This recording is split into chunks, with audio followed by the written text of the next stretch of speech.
Distinguished colleagues, Happy New Year 2021. I welcome us back from a well-deserved Christmas and New Year break. Let me remind us that before we embark on our break last year, we passed the 2021 appropriation bill. This was pursuant to our legislative agenda of ensuring that the federal government operates a January to December budget cycle. That is the second consecutive time that the 9th National Assembly will pass the budget in record time in December. I commend the resolve and high sense of duty and patriotism of the Senate and indeed the National Assembly. Distinguished colleagues, this year the Senate and indeed the National Assembly has very crucial and critical legislations that need equal commitments and dedication as the Appropriation Bill 2021. The Petroleum Industry Bill, PIB 2020, the Electoral Act Amendment, and the 1999 Constitution Amendment Bills, amongst others. We are all aware that the PIB is a critical legislation that our country needs to enhance transparency and accountability in the Nigerian petroleum industry. Equally important, the legislation will make the industry more competitive and therefore attract more investments. There's no gainsaying the fact that increase in investments will boost our revenues from oil and gas. The PIB is going to create an all-winners environment for our country as well as businesses. This will also bolster our economy for the benefit of all. The Senate Joint Committee is working on the PIB, has done so much already during the recess. The committee had organized a retreat in Lagos and a public hearing in Abuja. I'm optimistic that the committee will conclude its interventions before the end of next month, March. It is our desire that the report of the committee is considered before the end of April this year.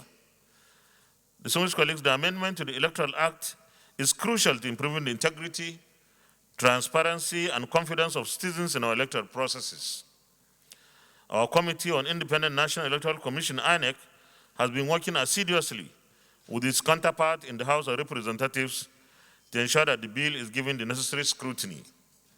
We'll endeavor to complete the legislative process before the end of the second quarter of this year. The review of the 1999 Constitution is another legislative intervention that the Senate is equally committed to. There are many issues that Nigerians have built consensus on and require constitutional amendments in order to engender unity for our people and efficiency in governance. Our judiciary also needs some legislative interventions to improve on its service to Nigerians. The Senate Committee on the Review of the Constitution has been working to ensure that the necessary legislative processes are completed very soon. Distinguished colleagues, our country, like many others, is experiencing the second wave of the COVID-19 pandemic. We therefore need to continue to treat the situation as a national emergency. The National Assembly made special provisions in the 2020 budget, which runs up to 31st March 2021, and the 2021 budget as well.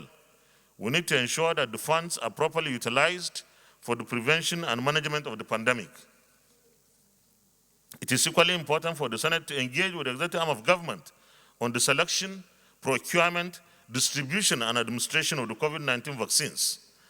We must ensure that the selections of the vaccine for our people follows the appropriate and due scientific process, with National Agency for Food and Drug Administration and Control, NAFDAC, giving approval only after exhaustive tests before the final selection and approval.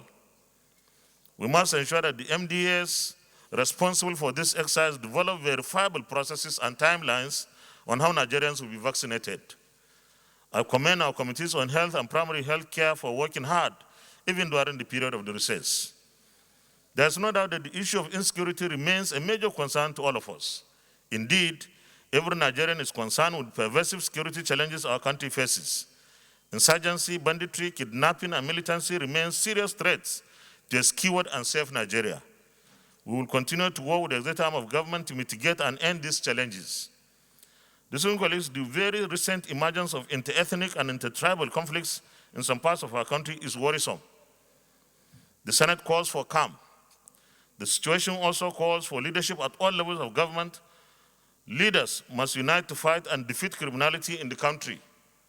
Leaders must also unite to fight any divisive and centrifugal sentiments and tendencies. Political leaders are problem solvers. As parliamentarians, we should search for possible legislations to address the issues that tend to create tensions amongst our people. We are going to consult and partner with all arms and tiers of governments in our quest for finding lasting solutions to these ugly developments. Let me take the opportunity to appeal to citizens to always use the social media for enhancing unity and brotherhood amongst Nigerians. Surely, the social media platforms can play very positive roles of engendering understanding amongst our diverse people instead of negative usage. In conclusion, our resolve and commitment to providing legislative interventions, oversight the other arms of government and representing our people will continue to be our main goals. As we race to achieve our legislative agenda, we will be guided by observance and adherence to due diligence at all times. Once again, you are welcome back and Happy New Year. God bless us all. God bless the Federal Republic of Nigeria. Leader of the Senate.